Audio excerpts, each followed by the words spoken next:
नमस्कार दोस्तों, मैं अंकुर उपाध्याय स्वागत करता हूं आप सभी का आपके अपने YouTube channel share market analysis में।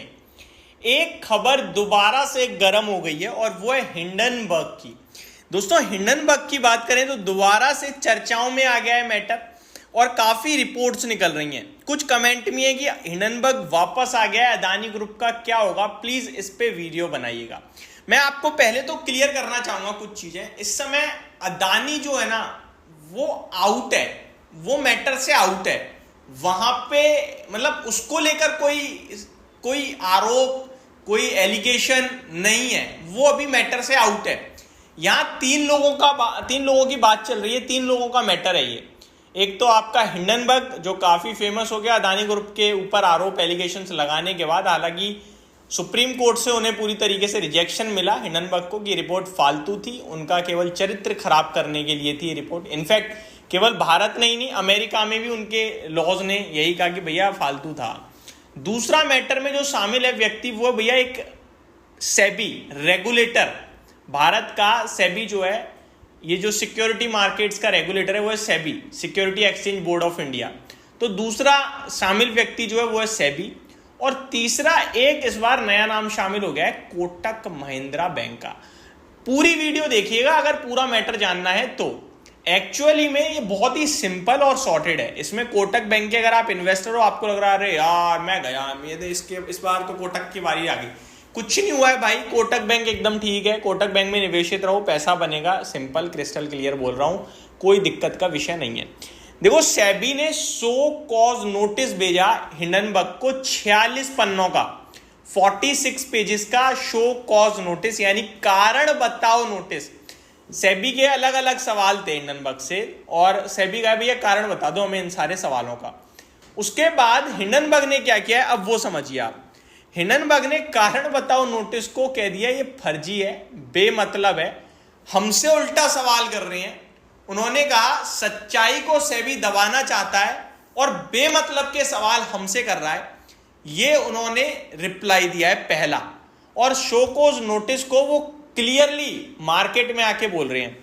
हिंडनबर्ग ने कहा सेबी का शोकोज नोटिस बेमतलब है, गड़बड़ी उजागर करने पर चुप कराने की कोशिश है। यानी कि हिंडनबर्ग कह रहा है जो हम सच्चाई सामने लाना चाह रहे हैं उसको सेबी छुपाना चाहता है और बेमतलब में हम पे आरोप लगा रहा है।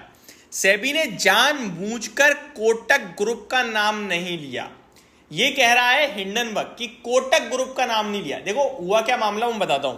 आपको याद होगा जब सुप्रीम कोर्ट का फैसला आया था तो हिंडनबर्ग के ऊपर एलिगेशन उल्टे ये और आ गए कि इन्होंने पहले शॉर्ट पोजीशन बनाई, जिसके बाद रिपोर्ट निकाली और शेयर्स टूटे। इन्होंने बहुत मोटा पैसा छापा और इतना मोटा पैसा छापा ये सारा इसीलिए हुआ ताकि वो पर्सनल इंटरेस्ट है, पर्सनल प्रॉफिट बनाने के लिए उन्होंने ये रिपोर्ट निकाल दी बेमतलब की। ऐसे आरोप थे हिंडनबर्ग के ऊपर।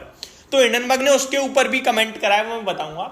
और हिंडनबर्ग का उनके ऊपर जो अदानी ग्रुप पे आरोप थे उनमें एक आरोप ये भी था कि अदानी ग्रुप के स्टॉक्स को मैन्युपुलेट किया जा रहा है फॉरेन इंस्टीट्यूशंस के द्वारा, बड़े इन्वेस्टर्स के द्वारा। पैसा जो है विदेश में जाता है और वही पैसा वापस से आके कंपनी में विदेश से इन्वेस्ट हो जाता है। यानी कि मैं अपनी कंपनी में निवेश करवाना चाहता हूं, अपने शेयर को ऊपर लेके जाना चाहता हूं, तो मैंने यहां से पैसा भेजा विदेश और फिर उनसे कहा आप करो मेरे में निवेश। यानी मेरा ही पैसा डायरेक्टली मेरे नाम से नहीं किसी और के नाम से आ रहा है। तो इसको लेकर वो कह रहे हैं कि कोटक ग्रुप का नाम नहीं लिया है, बड़े व्यक्तियों को बचाने के लिए पूरा नाम नहीं लिया गया, ऐसा हिंडनबर्ग ने सेबी को कहा है। सेबी नोटिस में के इंडिया अपॉर्चुनिटीज फंड का नाम है, के इंडिया अपॉर्चुनिटीज फंड, जिसमें हिंडनबर्ग का मानना है कि ये के इंडिया नहीं कोटक है। के का मतलब कोटक है और पूरा नाम नहीं लिया जा रहा है, क्यों वो पता नहीं, छुपाया जा रहा है, ऐसा हिंडनबर्ग कह रहा है। सेबी हमारे आरोप में गलती नहीं निकाल पाई, ये हिंडनबर्ग ने क्लियरली बोला है। अब जो बात है प्रॉफिट की, जो कह रहे थे लोग कि उन्होंने अपने पर्सनल इंटरेस्ट के लिए बोला है, वहां पे उन्होंने हिंडनबर्ग ने रिप्लाई दिया है कि अदानी को शॉर्ट सेलिंग से बस $40 लाख का ही प्रॉफिट हुआ था, $40 लाख का मुनाफा हुआ था। यानी ये 40 लाख यानी 32,000 करोड़ के समथिंग का हो गया कुछ, आई थिंक। इसको आप एक बार इनटू कर लेना तो ज़्यादा बेटर रहेगा। बाकी मैंने आपको बता दिया $40 लाख के समथिंग का। बस एक ही इन्वेस्टर अब जो आपका कोटक बैंक है ना, कोटक बैंक ने भी रिप्लाई दे दिया है कि के कोटक से हमारा नाम नहीं है, हम कभी हिंडनबर्ग के साथ जुड़े नहीं, हमारा नाम कभी उनके साथ लिंक नहीं हुआ। हिंडनबर्ग एक अमेरिकी शॉर्ट सेलर फर्म है। 2023 में जो आरोप आए थे, इन्होंने कहा है कि जनवरी 2023 में अदानी ग्रुप पर कई गंभीर आरोप लगाए थे और आरोप थे कि एफपीआई रूट से अपनी कंपनियों के शेयर को चढ़ाया जा रहा है खरीदवा कर।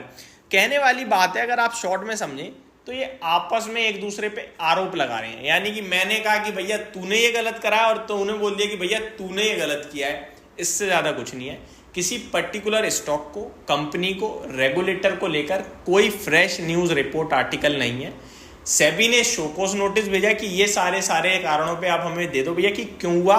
वहीं हिंडनबर्ग ने उल्टा उनसे कह दिया कि आप तो मैटर को छुपा रहे हो, फालतू के बेमतलब की रिपोर्ट निकाल रहे हो, बेमतलब का नोटिस भेज रहे हो और आप कोटक का नाम छुपा रहे हो। कोटक का नाम आ गया यहाँ पे सामने और कोटक कह रहा है कि हम कभी थे ही नहीं उनके साथ जुड़े हुए। तो इससे अदानी ग्रुप का लेना देना नहीं है, कोटक बैंक का नहीं है, सेबी का नहीं है और आपका हिंडनबर्ग का भी नहीं है। आपस में सवाल जवाब चल रहे हैं। फर्क इतना है, सेबी एक रेगुलेटर है और वो एक फर्म है, दैट्स इट। तो ये आपके लिए सारी डिटेल्स थी। बिल्कुल भी डरने की, चिंता करने की जरूरत नहीं है। मैंने आपको सारा मैटर समझा दिया है। होप आपको समझ में भी आया होगा। Thank you so much for watching this video. Have a great day guys.